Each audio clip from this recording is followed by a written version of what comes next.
Welcome to World News Tonight. My name is Trisha Daya. China's GDP expands, but many businesses in China are still not feeling the effects of it. Small businesses on the outskirts of China are not seeing any change towards recovery. GDP numbers and what many businesses are feeling are showing signs of strong contradictions. The main raise in GDP comes from railroad developments and government spending, though this is still not enough to bring a teetering country to a balance. China has asked families to start increasing consumption spending. Many families save over half their income, and the government has placed high taxes to penalize consumption, leaving many afraid to put money back into the system. Many college graduates are finding themselves without jobs and relying on blue-collar positions such as construction and factory work. This is leaving China in a tight bind of whether it will recover from the weak economy it faces or if they should start looking elsewhere for new solutions. Now, something a little closer to home, a company's desperate choice.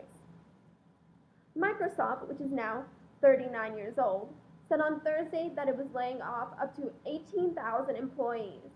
The job cuts would be the largest in the company's history, representing about 14% of its workforce.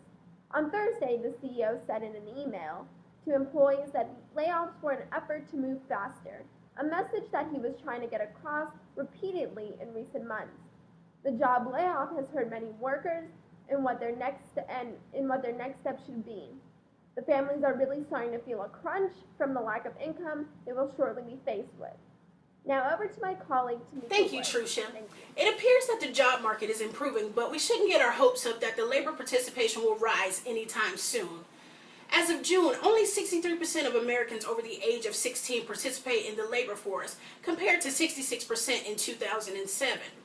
The White House expects the labor force participation rate to continue to decrease even as the economy regains its strength. Economists agree that the labor force participation rate will continue to fall in the future as the U.S. population ages. The labor force participation for men ages 25 to 54 has been declining since the 1950s, and for women since the late 1990s. Some economists believe that workers are deciding to put their job search on hold until the economy improves, and some are going back to school to beef up their resumes. Regardless of the reason, it's a disturbing sign because it may mean the U.S. economy less potential for growth. CEA economists believe immigration reform could be the most powerful policy that could counteract the declining labor force. Since immigrants tend to be younger and participate more in the job market, the Congressional Budget Office estimates that the Senate's immigration reform bill could increase the labor force by 6 million people in 2023. In other news, Jose Roca of the National Association of Sex Clubs in Spain thought it was a joke when he received a phone call from the government statistics agency asking if he knew the average price of a session with a prostitute or the cost of a room at a brothel. The questions were indeed not a joke. In an effort to get more accurate reading of all European countries' gross domestic product, all 28 countries will now be required to take into account trade in sex, drugs, and other underground businesses. For Italy, this means that they will start taking into account smuggled alcohol and tobacco. However, they will not go as far as to include business conducted by the Italian mob, mainly because they're hard to pin down. France is refusing to include sex in its numbers out of concern that prostitution often stems from sexual slavery.